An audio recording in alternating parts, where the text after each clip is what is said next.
Erizoba abanyamakuru abarukwega itiro mu kibina cya Mbarara Catholic Journalists Association bayegita abanyamakuru abandi umunsi yona okukuza ekiro cyabo gwe barukushaba hari Nyamitanga Cathedral.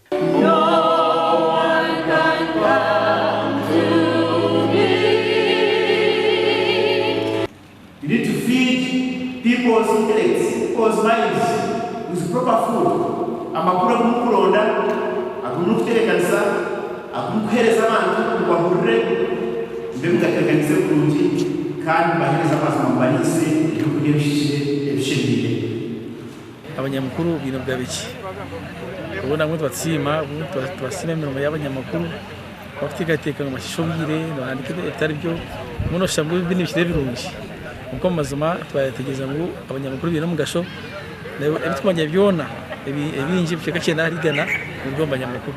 Habiki bine kibayegito abanyamakuru abandi hamwe n'abanyabutegetsi abasima imirimo yabo. Kandi nimbasimira kimwe mugumizemo mutakaye ganda mutakahwa mani tubahagera mwe bale munonga tine ensito kuyakubireho tutabine aho kuba tukabire turi nko mwiruma tutakumanya bikugenda umunsi yitu kandi abo barukutera bamiriye bakabatera kiboko obore minister oboryo osemukano bacharged with a heavy penalty echo nje kinkubasa kugamba otherwise abanyamuhure bakuzira muhango.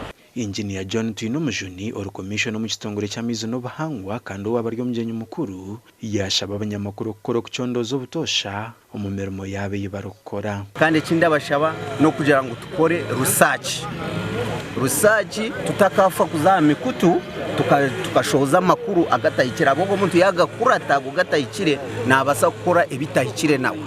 Erizoba twashaguze turukuru citu tukubyare miti eshonga bwacu twabyare miti warebe ensi yitu nko kweri mune ihinduka mu climate ninge kibakweta nka climate change twareba mu cikuru okuko twantugambira abantu batuhe mu manyampa bayiti ari climate change ariki itito tukozere hoki imirimo yiturukora ne shemereye kubane gasha abantu bone regardless of religion status.